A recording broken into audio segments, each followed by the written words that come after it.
The thing we really wanted to do was give the player decisions to make, give the player choices, and have some consequences to those choices. And some have lightweight or subtle consequences, and some are purely aesthetic. Choice matter because in the media video game, you can make choices where the movies doesn't allow you to make choices. So having the consequences to what you do and seeing how the simulation deals with your choices, it feels like the player has full ownership of his experience.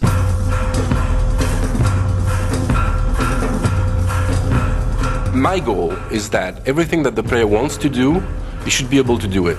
As you can go everywhere, then it has to be functional everywhere. If he sees a door, it's an openable door. If he sees a roof, he should be able to climb there, and he knows that this is a valid path.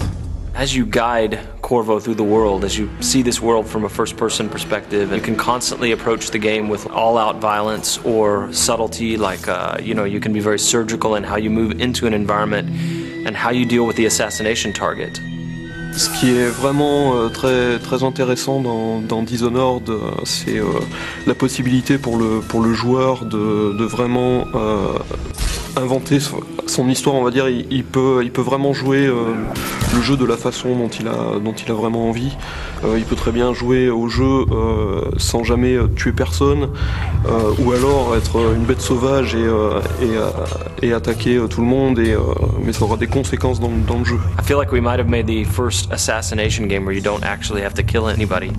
Donc l'IA dans Dishonored est assez particulière dans le sens où il faut qu'elle réagisse vraiment à tout ce que le joueur est capable de faire, que ce soit de par ses pouvoirs ou que ce soit que le joueur peut être assez furtif par rapport aux IA. Et dans Dishonored, le joueur a la possibilité donc de jouer de différentes façons, et s'il choisit la façon vraiment furtive, essayer de...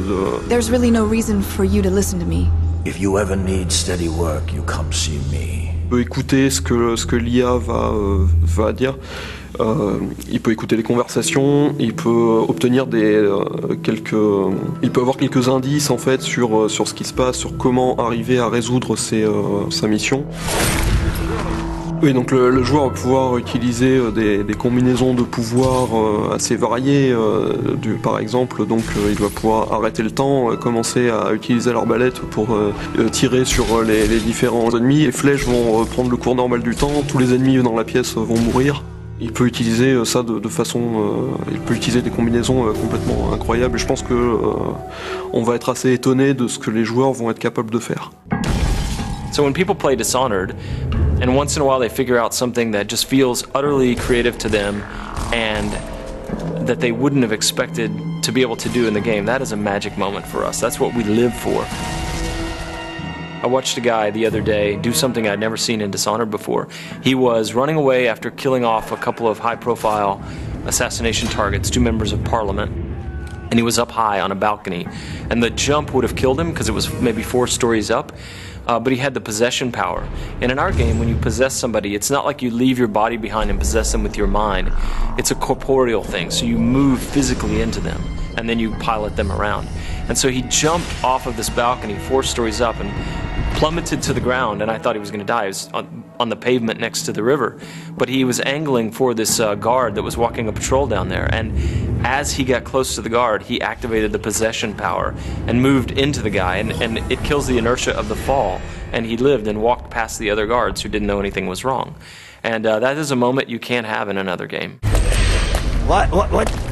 What's happening? Once a programmer came back to us and he shot a little video of something that was really fun he wanted to show us. So what he did was that he summoned a set of rats, then he froze time, then he pulled out the spring razor, which is this kind of mine that you can stick to things. So he could actually froze the rat, stick the mine to the rat, then he possessed the rat, and then he moved the rat around and close to a guard and ejected as the mine exploded. I think what is special to Dishonored is that the moment-to-moment emotion is great.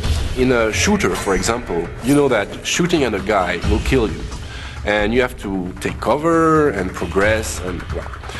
But in Dishonored, you can combine things in a way that even the result can be unpredictable. For us, the thing that is a thrill is whenever we are surprised by the game. We see that for the first time, like a character responding to something, all those powers will chain together, and still the simulation works.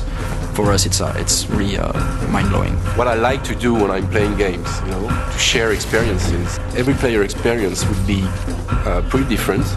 I would love the player to feel that.